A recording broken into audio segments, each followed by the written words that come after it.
हरिद्वार के ज्वालापुर में शत्रु संपत्ति को खुर्द-बुर्द करने का मामला सामने आया। इस शत्रु संपत्ति भूमि पर 20-25 साल से लोग यहाँ रह रहे हैं। शत्रु संपत्ति पर रहने वालों की सरकार से गुहार, हमें रहने के लिए कोई विकल्प दे सरकार। पता नहीं था, ये ज्ञात नहीं था कि ये शत्रु संपत्ति है। हम लोग कम से कम 15 साल 20 साल से रह रहे यहाँ। खबर विस्तार से, आइए पहले आपको शत्रु संपत्ति के बारे में जरा सा बता देते हैं कि शत्रु संपत्ति क्या है। शत्रु संपत्ति वह संपत्ति होती है जिसका दुश्मन कोई व्यक्ति नहीं बल्कि देश होता है। बंटवारे के समय करोड़ों लोग पाकिस्तान चले गए, लेकिन उन्होंने अपनी संपत्ति यहीं छोड़ दी। ऐसी संपत्ति को शत्रु संपत्ति कहा जाता है। भारत सरकार ने 10 दिसंबर 1959 को आदेश जारी कर आज़ादी के बाद भारत से पाकिस्तान जाने वाले लोगों की संपत्तियों को शत्रु संपत्ति घोषित कर दिया था। इसके बाद 18 दिसंबर 1971 को भी शत्रु संपत्ति के संबंध के आदेश जारी किए गए थे, जिसमें शत्रु संपत्ति संशोधन और मान्यकरण अधिनियम 2017 के मुताबिक शत्रु संपत्ति को शत्रु के विषय या शत्रु व्यवसाय की ओर से स्वामित्व, धारित या प्रतिबंधित किसी भी संपत्ति के रूप में परिभाषित किया जा गया है। भारतीय संसद ने 1968 में शत्रु संपत्ति संरक्षण और पंजीकरण अधिनियम पारित किया था। यह अधिनियम पाकिस्तान से 1965 में हुए युद्ध के बाद आया था। केंद्र सरकार के मुताबिक देश भर में 12,611 संपत्तियां ऐसी हैं जिन्हें शत्रु संपत्ति घोषित किया गया है। इनकी कीमत 1 करोड़ रुपए से ज्यादा आकी गई है। शत्रु संपत्ति की नीलामी शुरू कर दी गई है। 1 करोड़ रुपए से कम कीमत वाली शत्रु संपत्ति के लिए कस्टोडियन पहले वाले रहने वाले को खरीद की पेशकश करेगा। अगर कब्जा करने वाला खरीद की पेशकश से इनकार करता है तो शत्रु संपत्ति को दिशा निर्देशों के मुताबिक निपटाया जाएगा। खबर हरिद्वार के ज्वालापुर से है, जहां ज्वालापुर क्षेत्र में शत्रु संपत्ति को खुर्द-बुर्द करने का मामला सामने आया है। स्थानीय लोगों का कहना है कि हमें कोई भी रास्ता दिखाई नहीं दे रहा है। हमें 20 से 25 साल हो चुके हैं अपने मकानों में रहते हुए। सरकार द्वारा नोटिस पर नोटिस भेजे जा रहे हैं। हम एकदम अपना परिवार लेकर जाएं तो कहां जाएं, हमें कोई रास्ता नहीं दिख रहा है। अधिकारी आते हैं और सर्वे करके चले जाते हैं, लेकिन हमें कोई उम्मीद की किरण नज़र नहीं आती। हम सरकार से यही चाहते हैं कि कृपया हमारे बारे में कुछ तो सोचें, हमें बेघर क्यों किया जा रहा है। क्षेत्रवासियों का कहना है कि हम रोज़ अपना काम धंधा छोड़कर इस बात पर चर्चा करने बैठ जाते हैं कि अब आगे हमारे साथ क्या होने वाला है, किसका दरवाज़ा खटखटाएं। हमसे कई लोग ऐसे हैं जो मजदूरी करके अपना परिवार पेट पालते रहते हैं, लेकिन इस समस्या के चलते वे न काम काज पर ध्यान दे रहे हैं, न ही मजदूरी कर रहे हैं। दिल्ली के कस्टोडियन ऑफिस के मुख्य अधीक्षक प्रशांत सैनी, ज्वालापुर तहसील से नायब तहसीलदार यूसुफ अली, लेखपाल सुभाष जामिनी और कानूनगो आदि अन्य अधिकारी यहाँ आए। उनका ये कहना है कि अगर आपके पास कागज है तो आप सरकार को दिखाएं, आपके साथ पूरा इंसाफ किया जाएगा। उन्होंने कहा कि हम पीड़ितों का कहना है कि हम सरकार से ही चाहते हैं कि हमारे साथ इंसाफ किया जाए और हमारे घर न छीने जाएं, अर्थात हमें घर से बेघर ना किया जाए।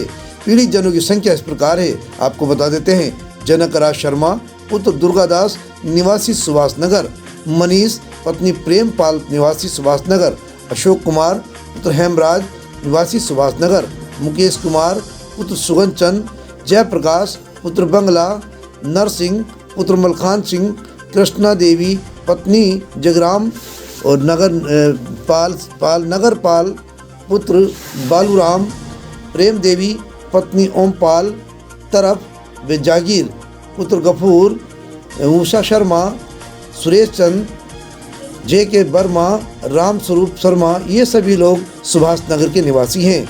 अजब कौर पत्नी महावीर प्रसाद, मनीष पुत्र अकरम, मदन पाल पुत्र कालूराम, ये शेख वाला ग्रांट हरिद्वार के हैं। मोहम्मद अनस पुत्र मोहम्मद अकरम निवासी सुभाष नगर, हुसैन जहां पत्नी जहांगीरुद्दीन निवासी सुभाष नगर, जवर सिंह गजराम सिंह पुत्रगण छुट्टन, इस्लाम पुत्र यासीन, मुबारक पुत्र घसीटा, बेबी पाटनी गजेंद्र पाल निवासी सुभाष नगर, अनीश पुत्र जमील, शकूर पुत्र जहूर, बबली पत्नी प्रदीप, निकिशन मदन लाल निवासी, ये सब सुभाष नगर निवासी हैं। अनिल कुमार पुत्र जगराम, रुखसाना पत्नी अहलुल हक सिद्दीकी, इस प्रकार के अनेकों लोग यहाँ इस कार्यक्रम में शामिल हैं। अर्थात सरकार से गुहार लगा रहे हैं कि सरकार हमें किसी प्रकार से भी कोई ना कोई रास्ता तो अवश्य दिखाए, क्योंकि गरीबों की सिर्फ सरकार ही सुनती है। सरकार जब गरीबी को मकान बना कर दे रही है तो हमारा घर क्यों छीन रही है? आखिर सरकार इस पर एक बार विचार जरूर करे। नमस्कार, मैं हूं विक्रमजीत सिंह और आप देख रहे हैं परिपाटी न्यूज़। आप सबका बहुत बहुत स्वागत करता हूं परिपाटी न्यूज़ में। साथियों, आज हम पहुंचे हैं सुभाष नगर में और मेरे पीछे आप देख रहे होंगे भीड़ इकट्ठी है। ये वो लोग हैं जो चुपचाप अपने मकानों में अपने परिवार के साथ निवास कर रहे थे, रह रहे थे, लेकिन अचानक कुछ समय पहले इनके पास एक नोटिस आता है और इनके पास नोटिस आते ही इनके पैरों के नीचे से ज़मीन निकल जाती है। तो आइए ज़्यादा बात ना करते हुए हम स्थानीय लोगों से बात करते हैं कि वो नोटिस क्या था और किस मामले में आज इन्होंने ये भीड़ इकट्ठी की हुई है। आइए। मेरा नाम तारिक हुसैन है जी, तो किस बात का नोटिस है जी? क्या ये जो नोटिस है ये शत्रु संपत्ति को लेकर है। ये शत्रु संपत्ति के बाबत इन्होंने हमें नोटिस दिया और इन्होंने कहा है कि अब आपको 15 दिन का समय दिया जाता है, वरना आपको ये मकान तोड़ दिए जाएंगे। इसलिए सब लोग हमने अपनी रजिस्ट्री लेके घर से बाहर आए और हमने उच्च अधिकारियों से बात की। उस संबंध में हमें कोई भी जानकारी सही प्राप्त अधिकारी देने को तैयार नहीं है। लगभग कितने घरों को नोटिस आया है? ये 36 लोगों का आया है और इसमें 125 रजिस्ट्री ऐसी हैं जो अभी तक चिन्हित नहीं हुई कि क्या ये शत्रु संपत्ति 36 लोगों की है या 125 लोगों की है। तो अभी किसके पास जा चुके हैं आप? किसी अधिकारी को बोला? हमने तहसीलदार महोदय, नायब तहसीलदार महोदय और वो अपर जिलाधिकारी और जिलाधिकारी महोदय से हमने वार्ता की, लेकिन हमारी जो शिकायत है उसका निस्तारण अभी नहीं हुआ और जो कार्यालय में उनके पटल पर अभी तक है। पवनदीप कुमार।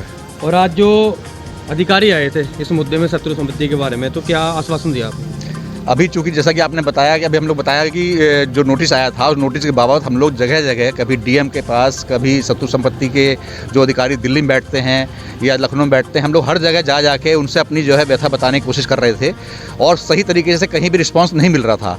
लेकिन कहीं ना कहीं हमारी मेहनत रंग लाई और दिल्ली से जो अधिकारी एनिमी प्रॉपर्टी के जो इसके सर्वेयर होते हैं वो आज आए थे सर्वे करने और उन्होंने ये बोला है कि आप अपनी जो भी संपत्तियां हैं, जो भी इसमें आपको शिकायत है और जो आपके पास प्रूफ हैं, उस प्रूफ को आप लगाएं और आपकी सारी बात सुनी जाएगी और उसके बाद ही किसी तरह का कोई मूल्यांकन होगा। पहले इसका सीमांकन करेंगे, जो गलत है वो फंसेंगे और जो सही है वो बचेंगे। तो ये मैं उन अधिकारियों को धन्यवाद देता हूँ कि उन्होंने हमारी बात सुनी और उन्होंने आकर इस बात का पूरा हमारी बात सुनने के बाद हमें एक मौका दिया। हाँ, हमें मौका दिया और वो हम अब इसको आगे जो भी कार्रवाई है हम लोग करेंगे। उन्होंने जो हमें से डॉक्यूमेंट मांगे हैं वो डॉक्यूमेंट दे के हम लोग जो है अपनी प्रॉपर्टी को बचाने की पूरी कोशिश कर रहे हैं और वो हम उम्मीद है कि सरकार हमारी सुनेगी। हाँ जी, क्या नाम है जी आपका? मेरा नाम अहलुल हक सिद्दीकी जी, तो क्या कहना चाहेंगे आप? मैं कहना चाहता हूँ करीब 3 महीना हुआ हम लोगों को बेदखली नोटिस आया था। हम लोगों ने जब ये ज़मीन खरीदी थी, ये पता नहीं था, ये ज्ञात नहीं था कि ये शत्रु संपत्ति है। हम लोग कम से कम 15 साल 20 साल से रह रहे यहाँ। तो जब शत्रु संपत्ति आ गई तो हम लोग उसके संबंध में जिला मजिस्ट्रेट के यहाँ इसके संपर्क करने के लिए गए कि आखिर क्या है। उन्होंने कहा कि ये शत्रु संपत्ति है आप लोगों की। उसके उपलक्ष्य में हम लोग अपनी रिट माननीय नैनीताल डाली। करीब 3 साल हो गए, उसके बाद रिट का कोई डिसीजन नहीं हुआ। क्या नाम है जी आपका? मेरा नाम ज्ञानप्रकाश शर्मा। तो क्या कहना चाहेंगे आप इकट्ठे हुए? मैं ये कहना चाहूँगा कि भी हमें नोटिस आया था आज से 2 महीने पहले, वैसे 19 में भी आया था, उससे पहले भी शत्रु संपत्ति ये घोषित हो चुकी है, लेकिन हमारा कोई सुनवाई नहीं हो रही। हम सब यहाँ तहसील में भी हमारे बंधु बन गए कई लोग, कोई आश्वासन नहीं दिया उन्होंने। ये दिल्ली भी गए, उन्होंने कुछ आश्वासन दिया, वो आज आए थे, उनके जो अल्फाज थे वो सुन के कुछ तसल्ली सी हुई। हरिद्वार से परिपाटी न्यूज टीम के साथ विक्रमजीत सिंह की एक खास रिपोर्ट। हमसे जुड़े रहने के लिए हमारे चैनल को सब्सक्राइब करना ना भूलें, साइड वाला बटन जरूर दबाएं।